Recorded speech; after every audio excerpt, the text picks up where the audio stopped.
So on that day, yeah, so the news came out, yeah, so that was like, you know, I was a bit surprised because, you know, I'm an AI researcher. There is a Yang School of Medicine. Yeah, you know the School of Medicine. NUS is the best ranked university in Singapore, in Asia. However, all the other disciplines, all the schools adding together.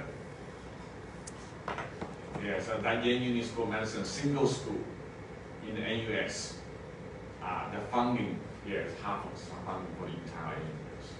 All the other disciplines adding together is only maybe equal to the single medicine school. Yeah. So you can see they're very powerful. Their professors are very rich.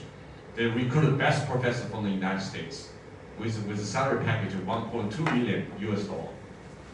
That was unbelievable. Yeah, unbelievable. The amount of money they're willing to pay to attract talents. Yeah.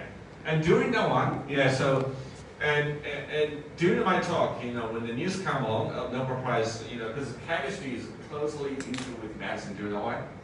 Yeah, most you know, chemistry people, they're doing the nanomedicine. Yeah, nanomaterials, they're very closely related to the medicine. So by doing this medical, you know, the Nobel Prize committee sends a very strong signal to the rest of the world. Yeah, the future of biomedicine. Yeah. Next one. So this is why a lot of like medical people, they're scared. You know, they you know, used to be like you know, they think, you know, I've got so much money, you know, and blah blah blah. But now AI is coming to taking, you know, the job. So government sees a need to training them, retraining them, and equip them with the AI knowledge. Next. And so this is our Japanese workforce development always less important. Yeah. Next. Yeah, we're also doing the AI-enabled medical research, clinical research. Yeah, by the way, the center is not my center alone. Yeah, I'm just only the founding director and chief scientist. This is supported by the entire university, by the Victoria government. We have 50 people coming from every, you know, primary from computer science background and also medical people. We have half of our members from medical. Yeah, at La Trobe University, we have a very strong medical school, rural health school. Yeah, so, and also, you know, when you're doing the medical research, you need to do the clinical research as well. So we have an AI in-powered clinical research. Next one. All right, this is John. Yeah, this one not important. Yeah. Next. Yeah, and also looking internationally. Yeah, so you need to understand the big picture internationally. So what happened internationally? In 21st of January, yeah, Donald Trump, the new US president, announced a project called Stargate project. Have you heard about that? Anybody heard about the Stargate project? The single largest infrastructure investment in American history. How much is it? $500 billion. Now, you can imagine the single largest investment in American history. You know, in American history, they have invested a huge amount in the different projects, right? But this one is the single largest one, 500 billion.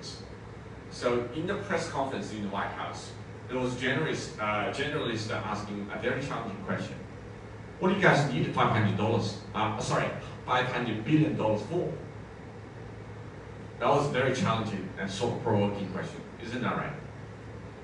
And do you know the answer is? The answer from the chairman of ORAC. Anybody knows ORAC? Anybody knows ORAC? Database company. Sometimes I wonder, do you guys are studying computer science? We use, all the banks use ORAC. You can't live out with ORAC. Yeah, so that's Larry Ellison. So you see, when he talks, President Donald Trump stands by. So you know his power in the United States. So his answer to that challenging question is that we're going to use AI to develop a personalized cancer vaccine within 48 hours. And everybody in the room shuts up. Why? Because there's no more research, more impact, more important than saving people's life and helping people fighting cancer. Isn't that right? Yeah. Without cancer, our average life expectancy will be double. At the moment it's about 82, I think roughly, yeah. So easily that will be extended to 150 years, thanks to AI. And the Nobel Prize winner, the one I just told you, the DeepMind, the founder, Dennis Strong, you know what he said in receiving, in the receiving speech for the Nobel Prize. So he said, within 10 years, human being will get rid of the cancer. There will be no more cancer. Cancer will be history in the human history. Yeah. Why? Why all these people starting so internationally this is American? Yeah. So that's why I said to our Vice Chancellor, because we said something similar at the opening of the academy in September last year. I said during my opening speech, we are going to use the AI to developing personalized cancer immunotherapy. I didn't have $500 billion, so I didn't say 48 hours. That's the only difference. So this is one of the few occasions, Australia, we can lead on the United States. Not everything from the US is best, number one. Yeah. So one of the things like this center, we are ahead of the United States. Yeah. And this, you can see, online. This is my opening speech on this. This was opened by the Victoria Chapter. So the reason I want to say that is because, I want to explain that why suddenly all this company in the United States, so in Australia we team up with BioNTech, Nvidia. Yeah, in the US they have OpenAI and team with them. Why did all this company are suddenly interested in the AI for fighting cancer? Why is that? Now think about this problem from a different perspective. Outside medical research, for the last 50 years, every discipline, every other discipline has seen fundamental change. Is that right? The cars can drive themselves now, right? Can you imagine that 50 years ago?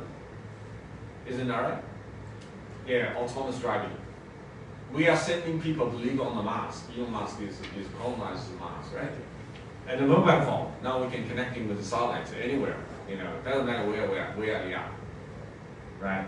So almost all, any other discipline has gone fundamental changes. But what about medical research? 50 years on, we're still what? We're still fighting cancer.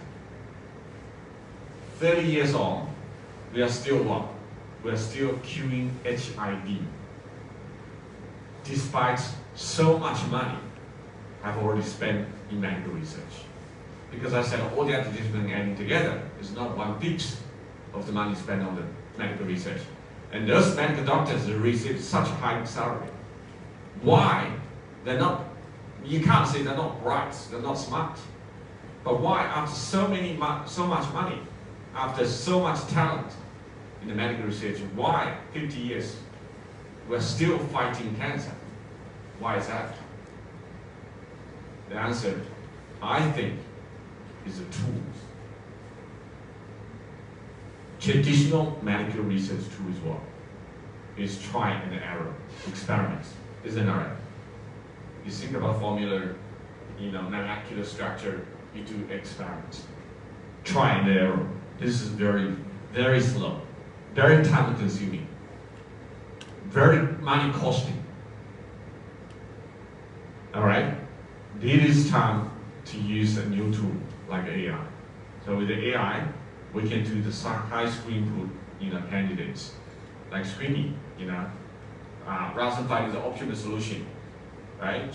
You can find the optimal, in our discipline, in computer science, there's a technique called exclusive search, right? So traditional medical research is like this exclusive search. You try one by one, you find the best one.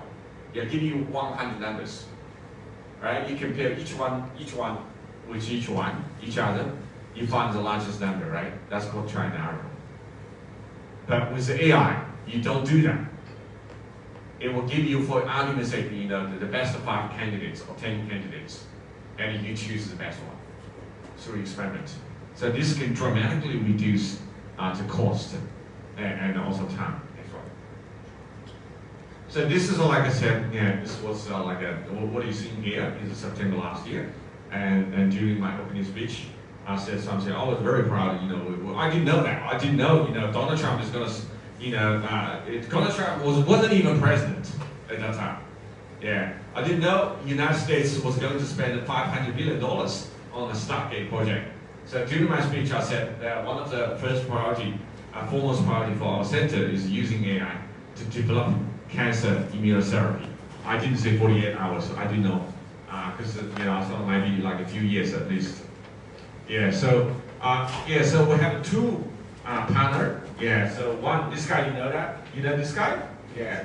Yeah. So what we call the best of two worlds, Nvidia, and also this guy. Do you know this guy? Pfizer. Yeah. If you don't know BioNTech, you must have a due to COVID-19. There's Pfizer BioNTech. Yeah, that's BioNTech. Yeah. So everyone in Australia had their shots. Yeah. And the vice president of BioNTech won Nobel Prize medicine for MIA. Yeah, for medicine in 2023. So it's a Nobel Prize winning company. There's only 2 companies in the world that can make an MIA. Yeah, next one. Yeah. So the company is investing $2 billion. Bandula campus, which I just mentioned, Australia's largest metropolitan campus, right here. Yeah, and this is our Canberra campus.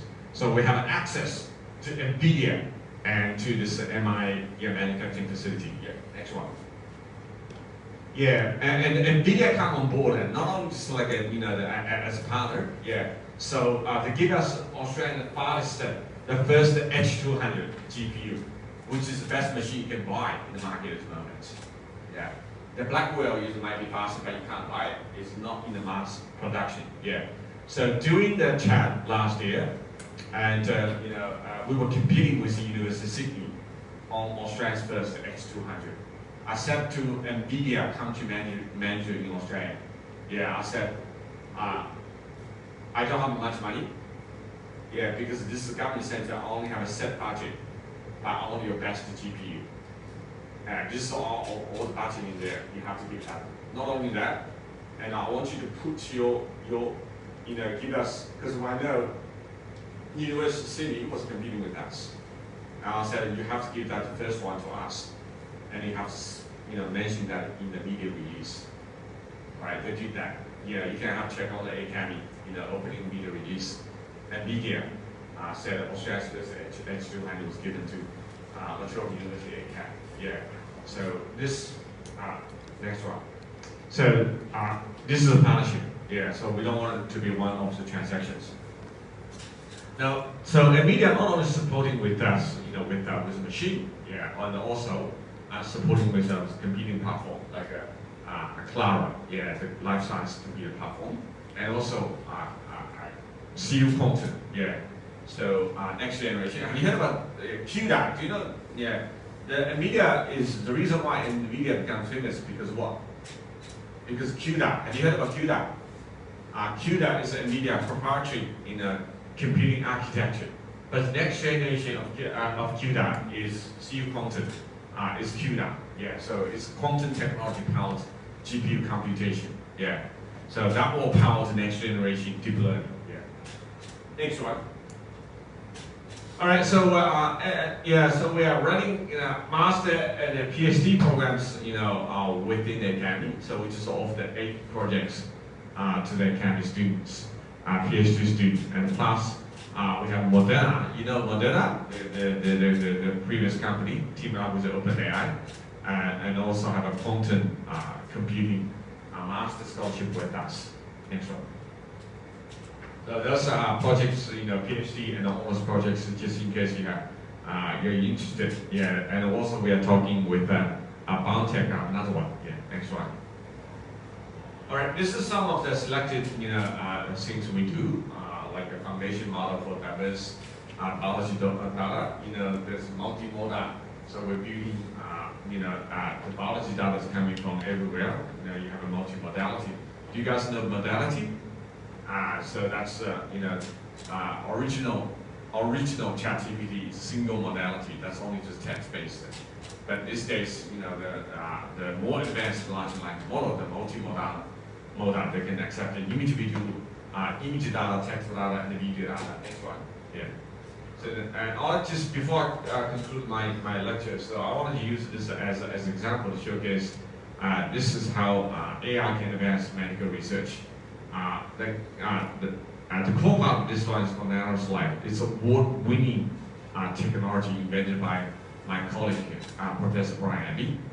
This one went to the front page of Science magazine. You heard about Science? There's two magazines, you know, when it comes to academic publication, it's Science and Nature. All right, every academic will be extremely happy to have a publication in Science and Nature. Yeah, in some university I know, you know, if you got Science or Nature publication, the reward. Do you know how much they award you the money? Do you know how much? Yeah.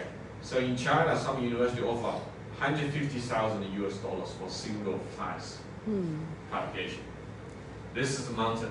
Yeah, that's recently. In the early days, if you go to Science, and yeah, one time I think is I heard it's $200,000. Yeah. So this is kind of, you know, a prize money for the Science and Nature. Yeah. So this one went all the way to the front page nanoslide. So what it does, you know, the slide, you know, for the tissue, yeah, normal slides, you know, we look at the tissue cells, the cancer cells, they're very blurred. It's not clear. But this one use what?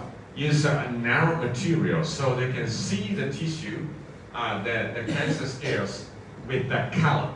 So making the detection of cancer cells much easier.